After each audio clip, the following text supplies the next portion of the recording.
ప్రపంచ ప్రసిద్ధ పర్యాటక కేంద్రం దక్షిణ కాశీగా పేరు పొందిన హంపిలో శనివారం రాత్రి ఫలపూజ కార్యక్రమం ఘనంగా నిర్వహించారు. తీవ్రమైన చలి ఉన్నప్పటికీ దేశం నలుమూలల నుండి వచ్చిన భక్తులు కోదండస్వామి ఆలయంలో జరిగిన ఫలపూజ కార్యక్రమాన్ని వీక్షించారు. హంపిలోని విరూపాక్షవర విద్యారణ్య పీఠానికి చెందిన శ్రీ విద్యారణ్య భారతి శ్రీ సమక్షంలో ఉత్సవ విగ్రహంతో వేలాది మంది భక్తులు విరూపాక్షవర ఆలయం నుండి ఊరేగింపుగా బయలుదేరారు. తర్వాత కోదండరామస్వామి ఆలయంలో భక్తుల సమక్షంలో పూజారుల వేద మంత్రోచ్చరణల మధ్య శ్రీ విరూపాక్ష మరియు పంపాంబికాదేవి నిశ్చితార్థం సాంప్రదాయం ప్రకారం జరిపించారు.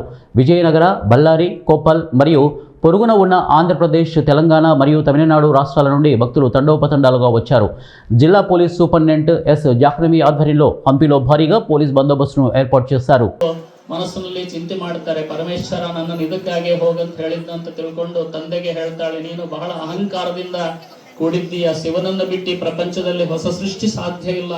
ಹಳೆಯದು ನಾಶವಾದರೆ ಮಾತ್ರ ಈ ಪ್ರಪಂಚದಲ್ಲಿ ಹೊಸದು ಸೃಷ್ಟಿಯಾಗಲಿಕ್ಕೆ ಸಾಧ್ಯ ಇದೆ ಅಂತಕ್ಕಂಥದ್ದು ಒಂದು ಪುರಾಣೋಕ್ತವಾಗಿರ್ತಕ್ಕಂಥ ವಿಷಯ ಆಗಿದೆ. ಆದ್ದರಿಂದ ನೀನು ಶಿವನನ್ನು ಬಿಟ್ಟು ಇದನ್ನ ಮಾಡ್ತಾ ಇದ್ದೆ, ಈ ಯಜ್ಞ ಅರ್ಧದಲ್ಲಿ ಧ್ವಂಸವಾಗಲಿ, ನಿನ್ನ ಅಹಂಕಾರದ ತಲೆ ಕಳೆದು ಹೋಗ್ಲಿ ಅಂತ ಹೇಳಿ ದೇವಿ ಶಾಪ ಕೊಡ್ತಾಳೆ. ದೇವತೆಗಳೆಲ್ಲ ಗಾಬರಿ ಆಗ್ತಾರೆ. ಶಕ್ತಿಯನ್ನ ಬಿಟ್ಟು ಇದೇನ್ ನಡೀತಾ ಇದೆ ಅಂತ ಹೇಳಿ ಗಾಬರಿ ಆದಾಗ ದೇವಿ ಯೋಗಾಗ್ನಿಯನ್ನು ಆವಾಹನೆ ಮಾಡಿಕೊಂಡು ಆ ಅಗ್ನಿಯಲ್ಲಿ ಆಕೆ ದಗ್ಧವಾಗಿ ಬಿಡ್ತಾಳೆ. ನಂದಿ ಅಲ್ಲಿರ್ತಕ್ಕಂತಹ ಸೈನಿಕರ ಜೋಡಿ ಯುದ್ಧ ಮಾಡ್ತಾನೆ. ಅವಾಗ ಭೃಗು ಮಹರ್ಷಿ ಋಗುಗಳನ್ನು ಸೃಷ್ಟಿ ಮಾಡ್ತಾನೆ. ಆ ಋಗುಗಳು ಅನೇಕ ರೀತಿಯಿಂದ ನಂದಿಯ ಮೇಲೆ ಯುದ್ಧ ಮಾಡಿದಾಗ ನಂದಿ ಆ ಋಗುಗಳನ್ನು ಎದುರಿಸಲಿಕ್ಕೆ ಸಾಧ್ಯವಾಗದೆ ಅಲ್ಲಿಂದ ಆತ ಪಲಾಯನ ಮಾಡ್ತಾನೆ. ನಾವೆಲ್ಲ ಈಗಿನ ಕಲಿಯುಗದೊಳಗೆ ನೋಡ್ತಾ ಇದ್ದೇವೆ, ವಿಜ್ಞಾನದಲ್ಲಿ ಇದನ್ನೇ ರೋಬೋ ಅಂತಕ್ಕಂತ ಹೇಳಿದ್ದಾರೆ. ಕೃತಕ ಮಾನವರನ್ನು ಸೃಷ್ಟಿ ಮಾಡತಕ್ಕಂಥದ್ದು ರುಬೋ ಅಂತಕ್ಕಂಥ ಶಬ್ದ ರೋಬೋ ಅಂತಕ್ಕಂಥ ಶಬ್ದವಾಗಿ ಈಗಿನಲ್ಲಿ ನಮಗೆ ಕಂಡು ಬರ್ತಾ ಇರ್ತಕ್ಕಂಥದ್ದಾಗಿದೆ.